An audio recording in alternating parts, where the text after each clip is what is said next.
Welcome my dear student, Tapoban centre থেকে আমি সুকুমার পাল। দেখো, আজকে তোমাদের সঙ্গে অফলাইন তোমরা বিভিন্ন রকমের এক্সাম দাও, তো সেই এক্সামগুলোতে ভালো পারফর্ম অনেকে করতে পারো, পারো না। বিভিন্ন রকম কায়দা কানুন আছে, শুধুমাত্র পড়লেই হয় না। পারফর্ম করার জন্য চাই একটা সিস্টেম। সেই সিস্টেমটাকে কিভাবে আপগ্রেড করতে হয় সেই পথই তোমাদের দেখা। আর এই ভিডিওতে আমি প্রত্যেকটা পর্ব তোমাদেরকে এমনভাবে দেখাবো, যেখানে তোমাদের এই এই সিস্টেমটা পরীক্ষা দেওয়ার আগে যদি তুমি একবার ভেবে নাও, মাথার মধ্যে তুমি নিয়ে নাও, তাহলে তোমার নাম্বার বাড়বে একদম নিশ্চিত। তুমি নিশ্চিত থাকতে পারো, কারণ এই টাইপের ভিডিও আমি এই ইউটিউব চ্যানেলে অনেক করেছি, 2-3টে করেছি, তোমরা চাইলে দেখে নিও, মিলিয়নে সেগুলো ভিউ আছে। এবার আমি যে কথায় বলতে যাবো, যেটা হচ্ছে তপন সেন্টারে তোমরা যে পরিমাণ ফোন করো সবসময়, তো যে কারণগুলো, তা আমি একটা ভিডিও একটুখানি তোমাদেরকে বলে নিই। ব্যাপারটা হচ্ছে যে আমাদের এখন দুরকম ব্যাচ চলছে, একটা হচ্ছে বেসিক টু অ্যাডভান্স, একটা non technical, basic to advance batch চলছে, অনলাইন চলছে এবং অফলাইনেও ভর্তি চলছে, জাস্ট শুরু হয়েছে ব্যাচ। আচ্ছা, এটা একটা কথা গেল। আর একটা কথা হচ্ছে ওয়েস্ট বেঙ্গল পুলিশ, যেটা ডব্লিউবিপি, যেটা পুলিশ আর কেপি এর একটা ব্যাচ লঞ্চ হবে 15 তারিখে। ব্যাস এই দুটো কথাই আমার বলার ছিল। বাকিটা আমি চলে আসবো কিভাবে, প্রথমেই জানাবো যে কিভাবে ফর্ম ফিল আপটা করবে। দেখো, এই ফর্ম ফিল আপ করতেও অনেকে অনেক রকম অসুবিধা হয়, সেই ব্যাপারটা তোমরা একবার জেনে নাও ভালো করে। এই যে ফর্ম ফিল আপ, তোমাদের একটা স্যাম্পল পেপারকে এরকম ধরেছি। তো আর তার আরেকটা কথা বলি, যে এই যে এই ফর্ম ফিল আপে পড়ার পরে কিভাবে অবজেক্টিভ কোশ্চেন সলভ করবে, কিভাবে মাল্টিপল চয়েস করা যায়, সেগুলো নিয়ে আমি তথ্য তোমাদেরকে দেবো। দেখো, এই যে পেপারটা তোমরা দেখতে পাচ্ছ, এটা একটা মনে করো স্যাম্পল ওএমআর শিট। তো এই ওএমআর শিটে অনেক কিছু তোমাকে ফিল আপ করতে হবে। তোমাকে রোল নাম্বার ফিল আপ করতে হবে, কোশ্চেন বুকলেট ফিল আপ করতে হবে, বা এরকম কয়েকটা। এটা হচ্ছে ডব্লিউবিপির কোশ্চেন পেপার, সামনে পিএসসি পরীক্ষা আছে, সেখানেও কাজে লাগবে বলে সেই জন্য মূলত করা। তো দেখো, এই ফিল আপটা তুমি কিভাবে করবে, গোলটা কত কত কিভাবে করবে, সেটাও একটা পদ্ধতি তোমাকে মানতে হবে। মনে করো ব্ল্যাক কালি দিয়ে আমি ইউজ করছি এখানে। তোমার যারা তুমি ফর্ম ফিল আপ নিশ্চয়ই জানো, মনে করো 2, 5, 0, 4 এরকম ভাবে তুমি যেখানে যেরকম নাম্বার আছে, এই 2 মনে করো এখানে তুমি ইনপুট করবে, তো 2 গোলটা এরকম করবে। এবার তোমাদের অনেকের কোশ্চেন যে স্যার কতটা আমি গোল ভরাট করব, সেটার একটা পথ তোমাদের আমি বলি। দেখো, মনে করো গোলটা এর এই সাইজের গোল, তোমার এই যে মাঝখানে ABCD যেটা লেখা থাকবে না, এই লেখাটা মোটামুটি যদি তুমি কভার করে দিতে পারো, সেটাও কিন্তু হয়। তো অনেকে রিস্ক নিতে পারে না, তাই আমি বলি কি পুরোটা এরকম ভাবে গোল করবে, এরকম ভাবে গোল করে দেবে পুরোটা, মাঝখানটা যেন ফাঁকা না থাকে। তাহলে একটা পয়েন্ট বুঝতে পারলে, এরকম ভাবে ফিল আপ করবে, কখনোই কিন্তু এই জায়গাটা ভুল করবে না।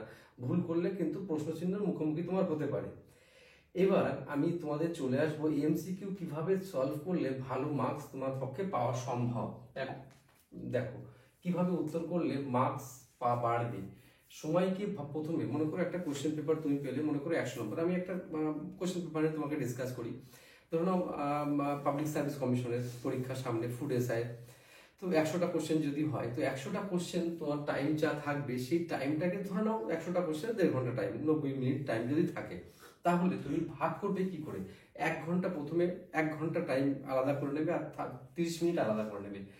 এই 1 ঘন্টা টাইমটা প্রথমে কি করবে, তুমি টোটাল যে কোশ্চেনগুলো পারবে সেগুলো করার চেষ্টা করবে। তারপরে যে আধ ঘন্টা, সেগুলোর মধ্যে চেষ্টা করবে বাকি কোশ্চেনগুলো অ্যাটেন্ড করা। তাহলে বোঝা গেল, প্রথমে ডিভাইডিং রুলটা তোমরা ফলো করবে।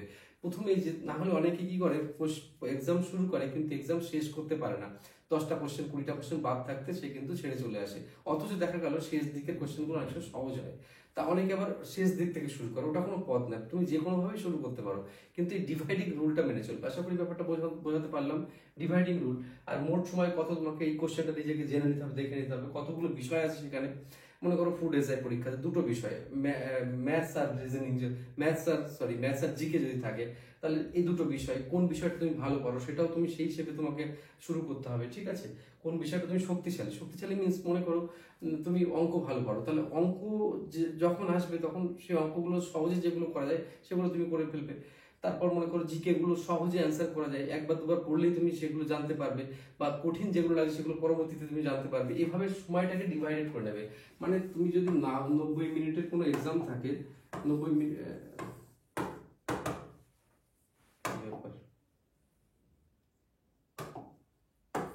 ও ব্ল্যাক রয়েছে, হ্যাঁ, মনে করো 90 মিনিটের যদি এক্সাম হয়, তাহলে তুমি 60 মিনিট প্লাস 30 মিনিট করে নিতে পারো। এই 60 মিনিটে ম্যাক্সিমামটা অ্যান্সার করার চেষ্টা করবে, 30 মিনিটে যেগুলো হবে না সেগুলো করার চেষ্টা করবে। তাহলে এই সিস্টেমটা আলটিমেটলি বোঝা গেল। এগুলো করলেই হবে না, বাড়িতে একটু প্র্যাকটিস করে নিলে সুবিধা হবে। এবার দেখো অপশন এলিমিনেশন থিওরি। অপশন মানে এ বি সি ডি, অনেক সময় 3টে বা 4টে অপশন থাকে, তার মধ্যে তোমার এ বি সি ডি। এবার অনেক সময় কি হয় যে অপশনগুলো তুমি চুজ করতে এমন তোমাকে টেকনিক অবলম্বন করতে হবে যে 4টের মধ্যে যে কোনো দুটো যদি তুমি পারো যে এই দুটোর মধ্যে অ্যান্সার হবে, তাহলে সেই দুটোর মধ্যে তুমি কিন্তু অ্যান্সারটা টিক মারতে পারো। তো দেখা গেল যে এইরকম সিস্টেম যদি অ্যাপ্লাই করতে যাও, তাহলে আমি অনেক ইনভেস্টিগেশন করেছি, অনেক কিছু ভেবেছি, ভেবে দেখা গেল বেশিরভাগই উত্তর কিন্তু বি আর সি এর মধ্যে হয়। তোমরা যখন এমসিকিউ প্র্যাকটিস করবে তখন দেখবে বি আর সি এর মধ্যে বেশি অ্যান্সার হয়, মোটামুটি বেশি একটা বড় অংশের অ্যান্সার হয়। তো সেটা মাথায় রাখবে, সেটা একটা টেকনিক। আর ব্যাপারটা হচ্ছে যে দুটো সবসময় চেষ্টা করবে দুটোর মধ্যে নিয়ে আসা। প্রথমে যদি মনে করি এ অ্যান্সার হবে না বা বি অ্যান্সার হবে না, তাহলে এই দুটোর মধ্যে একটা অ্যান্সার, তার মধ্যে যেটাতে পাল্লা ভারী সেটা কিন্তু তোমাকে মারতে হবে। এই যে কথাগুলো বলছি, এই কথাগুলো অনেক সময় ভাবার সময় নিচ্ছি, এত কিন্তু ভাবা যাবে না। এবার কথা হচ্ছে অনেক সময় দেখা গেল যারা একটু সিনিয়র হয়ে যায় পড়তে পড়তে, তারা কি করে সব কোশ্চেন মুখস্থ থাকে না, তাই অপশন এলিমিনেট করে তোমাকে কোনটা অ্যান্সার কোনটা ঠিক করতে হয় ব্যাপারটা আশা করি বুঝতে পারলে। আমি ধরে নিই যদি ভারতবর্ষের রাজধানীর নাম কি, তো আমরা বলবো নিউ দিল্লি বা নতুন দিল্লি। তো এই নতুন দিল্লি আছে অপশন এতে, দিল্লি আছে অপশনে, কলকাতা আছে, আর মনে করো চেন্নাই আছে। তাহলে প্রথমেই তুমি চেন্নাইটাকে বাদ দিয়ে দিলে, তারপরে ভাবলে যে কলকাতা অনেক আগে ছিল এখন নেই, তাই কলকাতাটাকে বাদ দিলে। এবার দিল্লি আর নিউ দিল্লির মধ্যে দুটোই দিল্লি, তাহলে দিল্লি আর নিউ দিল্লির মধ্যে তোমাকে একটা অপশন চুজ করতে হবে। তারপর ভাবলে যে দিল্লি তো ছিল আগে কিন্তু নিউ দিল্লি বা নতুন দিল্লি হচ্ছে এরকম ব্যাপার। তো এই রকম ভেবে তোমাকে অ্যান্সারটা কিন্তু ঠিক মারতে হবে। এগুলো যা কিছু করতে হবে ব্রেনের মধ্যে খুব তাড়াতাড়ি করতে হবে এটা, আর ব্রেনকে খুব সচল রাখার প্ল্যান করতে হবে। তার জন্য পরীক্ষা যখন দেবে, পরীক্ষা দেওয়ার পরে কোশ্চেন পেপারে অ্যানালাইসিস করতে হবে যে কেন আমি এই কোশ্চেনটা পারলাম না, কেন আমার পারা উচিত ছিল। আর পরীক্ষায় যখন দেবে তখন যদি তোমার মনে না পড়ে, পরে মনে পড়লে কোনো লাভ নেই। সুতরাং পরীক্ষার সময় যাদের মনে পড়ে সেটাই হচ্ছে সব থেকে আসল কাজ। ওকে, তাহলে এটা আমরা বুঝলাম যে অপশন কিভাবে এলিমিনেট করতে হয়। তারপরে যাচ্ছি আমরা, প্রশ্নকে চেনা একটা বড় কাজ, সহজ থেকে কঠিন বেছে নাও। আমি তোমাদেরকে একটা কথাই তোমায় বলছিলাম, যেটা হচ্ছে যে কোশ্চেন পেপার তুমি পেলে, এবার 1 থেকে 100 অব্দি তোমার কোশ্চেন আছে, তুমি দেখবে যে কোশ্চেনটা সহজ সেটা বেছে নেওয়াটা তোমার কিন্তু কাজ। অনেক মরণমুখী স্টুডেন্ট আছে, তারা কিন্তু কি করে যে এটা অঙ্কটা তো কালকে করলাম, আজকে কেন হলো না, অঙ্ক এখনো হওয়া উচিত। আর মানে না হলে কি করে হবে, তখন মাথা যায় বিগড়ে, তখন কিন্তু কাজ করে না। তাই এই মনকে শান্ত করার জন্য শনি ঠাকুর যাতে মাথার উপরে ভর না করে, সরস্বতী যেন মাথার উপরে কাজ করে, তার জন্য কি করতে হয়, মাথাটাকে শান্ত এবং সুনিবিড় রেখে তুমি যে সহজ কোশ্চেনগুলো চয়েস করে আগে আগে করে ফেলাটা কিন্তু একটা কাজ। আর এই যে কাজগুলো খুব দুরন্ত গতিতে তোমাকে সম্পূর্ণ করতে হবে, স্পিডি থাকতে হবে তোমাকে সবসময়, না হলে কোশ্চেন পেপার কখনো শেষ করা যাবে না। তাই প্রথম যে কঠিন কোশ্চেনে হাত দিয়ে সময় নষ্ট করে কিন্তু লাভ নেই। আশা করি প্রিয় স্টুডেন্ট এই থিঙ্কিংটা তোমাদের মধ্যে কাজে লাগলো। এবার আমি আসবো, দেখো অঙ্কের ও বিজ্ঞানের জন্য একটা একটা প্রবলেম যেটা হয় সেটা হচ্ছে মনে করো কোনো ইউনিট নিয়ে প্রবলেম হয়। তা মনে করো কোনো একটা অঙ্ক করলে, তুমি অঙ্ক করে দেখা গেল যে এই যে আমি যেরকম লিখলাম, কোনো একটা অঙ্ক করে দেখা গেলো যে 25 সেন্টিমিটার তোমার মনে করো 25 মিটার কিউব অ্যান্সার। তুমি প্রথমেই 25 দেখেই তুমি হয়তো টিক মেরে দিলে যে এটাই ঠিক। তা এই ভুলগুলো অঙ্ক করার পরও যে এই ভুলটা করে, এই ভুলগুলো হচ্ছে বিশ্বাসঘাতক ভুল, মানে এগুলো আত্মঘাতী বলা হয়। তা এই ভুলগুলো করো না। আমরা অনেক সময় দেখি মনে করো কোনো একটা অঙ্কের উত্তর 25.23, ঠিক আছে, তো এবার তারপর দেখে 25.233 পর্যন্ত একটাতে রয়েছে, সেটা তো এতে রয়েছে, সেটাই হয়তো টিক মেরে বেরিয়ে গেলাম। অনেক সময় ইউনিট অঙ্ক করলাম কিন্তু ইউনিটটা দেখলাম না, একটা প্রথমেই 25 রয়েছে আর পরে মনে মিটারে ইউনিট, কিন্তু মিটারটা না করে 25-এ তুমি টিক দিয়ে চলে গেলে। এইগুলো আত্মঘাতী ভুল, এগুলো করা যাবে না যখন অঙ্ক করবে। আর অঙ্কে এটা একটা ব্যাপার, এটা খুব মনোযোগ সহকারে দেখতে হবে। আর সব থেকে যেটা প্রবলেম হয়, আর একটা কথা মনে করো সিকুয়েন্সের প্রবলেম হয়। সিকুয়েন্সের প্রবলেম হয় মানে কি, মনে করো এটা 1 নম্বর, এটা হচ্ছে 2 নম্বর, ঠিক আছে, এ বি সি ডি এরকম থাকে। তো তুমি হয়তো 1 নম্বর কোশ্চেন পারলে না, 2 নম্বর কোশ্চেন পারলে, পেরে তুমি কিন্তু তোমার এখানে এসে টিক মারার সময় দেখা গেল 1 নম্বরে টিক মেরে দিলে। এইরকম প্রবলেমগুলো কিন্তু হয়, এটা যাতে না হয় সেটাও তোমরা মাথায় রাখবে। তাহলে অঙ্ক আর বিজ্ঞানের ক্ষেত্রে বিশেষ এই দিকগুলো তুমি ঠিক করে দেখবে, ঠিক আছে।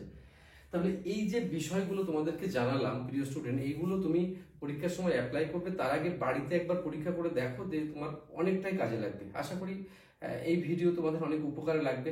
আর প্রত্যেকে খুব ভালো করে পরীক্ষা দেবে। পরীক্ষা দেওয়ার সময় কয়েকটা কথা মাথায় রাখবে, শান্তিতে পরীক্ষা দেবে। আর পরীক্ষা দিতে যাওয়ার সময় কোনো অটো টোটো বা কোনো ড্রাইভার কারোর সঙ্গে গন্ডগোল করবে না।